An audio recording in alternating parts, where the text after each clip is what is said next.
Avec le temps, c'est des montres, du savoir-faire et de la culture. Au menu de cette émission, la rencontre avec une Italienne et une Coréenne, deux femmes qui ont adopté la Suisse et les métiers d'art. La découverte d'un travail noble qui demande beaucoup de sérénité et se révèle avec le feu. Et la récompense de voir son œuvre sur une montre de luxe, un cadran émaillé avec des motifs de style sapin.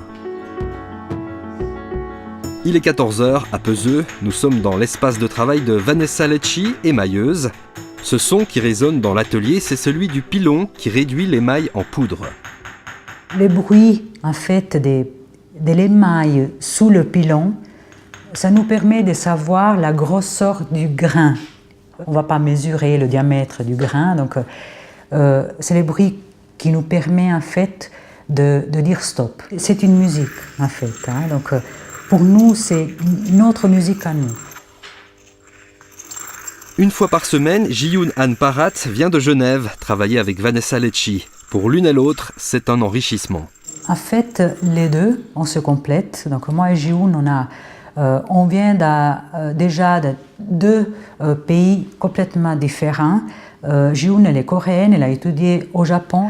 Il y a beaucoup de collaborations, il y a la complicité, donc on discute beaucoup sur les projets pour avancer sur les recherches, pour les nouvelles idées.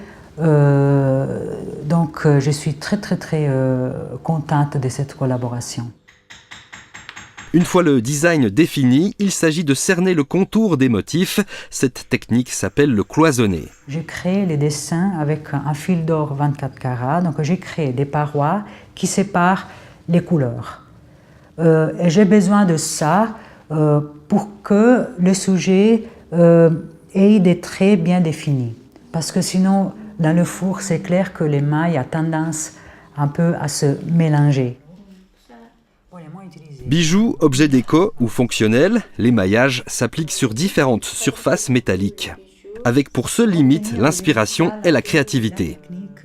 Je dis toujours que c'est le métier qui nous choisit. C'est-à-dire qu'on ne doit pas se forcer à faire ce métier. Ça doit être naturel. C'est clair qu'on a besoin d'heures de concentration maximum. Donc on n'a pas droit à l'erreur. Et on ne peut pas se permettre même pas de s'élever 2 minutes ou de parler au téléphone. Donc je suis dans mon atelier. C'est pour ça peut-être aussi que j'ai choisi d'être indépendante. Je peux être vraiment dans mon élément. Je pose plusieurs couches. On peut aller jusqu'à 4-5 couches en fait d'émail. Et entre les couches, il y a toujours une cuisson. On essaye en fait d'offrir, je ne dis pas la perfection, mais on essaie toujours de s'approcher à quelque chose de parfait. Pour l'horlogerie, Vanessa Lecci émaille des cadrans et des boîtes. Ce que recherchent les marques de montres en sollicitant des métiers d'art, c'est le côté exclusif. On peut rendre unique en fait chaque cadran, même si on a affaire au même sujet. Si on a des dégradés, c'est clair que nous, les émailleurs, sans même pas nous le demander, on essaie vraiment de rendre unique chaque pièce. Quand on parle d'une série de pièces. Ce qui donne aussi la valeur, ce que le client attend aussi peut-être. Donc on nous reconnaît aussi à travers un dégradé, à travers le choix de couleurs. C'est comme, je pense que c'est comme les artistes, on le connaît au trait. Dans le processus de création, le moment de vérité, c'est la cuisson. Lors de cette opération, des jours de travail peuvent être perdus. Le passage au four, c'est l'étape, disons, l'étape stressante du métier. Puisque là, la pièce se révèle. Donc là, si la pièce a un défaut, on le voit après la cuisson. Et on ne peut plus revenir en arrière. Tout peut être perdu. On essaie de surveiller en fait ce qui se passe dans le four. On ne peut pas y être dans le four, mais on essaie quand même d'une certaine façon d'être presque dedans parce que les couleurs ne doivent pas trop cuire, mais cuire assez. Et souvent sur une plaque, on a plusieurs couleurs avec des températures différentes. Il faut trouver la température moyenne pour que toutes les couleurs puissent cuire. Si on a un problème à la dernière étape, il faut tout recommencer parfois. Et là, il faut rester calme et il faut recommencer comme si c'est une nouvelle pièce avec le même enthousiasme, avec la même passion, avec la même concentration. Et ça fait la beauté du métier. J'ai vu que tu as le foulard qui va... La récompense, c'est aussi parfois de voir le résultat sur la pièce terminée. Julien Fleury a créé sa propre marque. Avec les montres du manège, il a fait le choix de travailler avec les artisans de la région.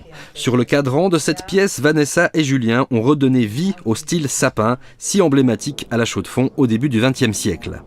C'était la première fois, en fait, je voyais la pièce complète, c'est-à-dire depuis mon atelier, là, il y a le simple cadran qui part et qui arrive en fait sur l'établi de l'horloger, qui a ses composants. Donc il a le mouvement, il a la boîte, donc tous les composants d'une montre.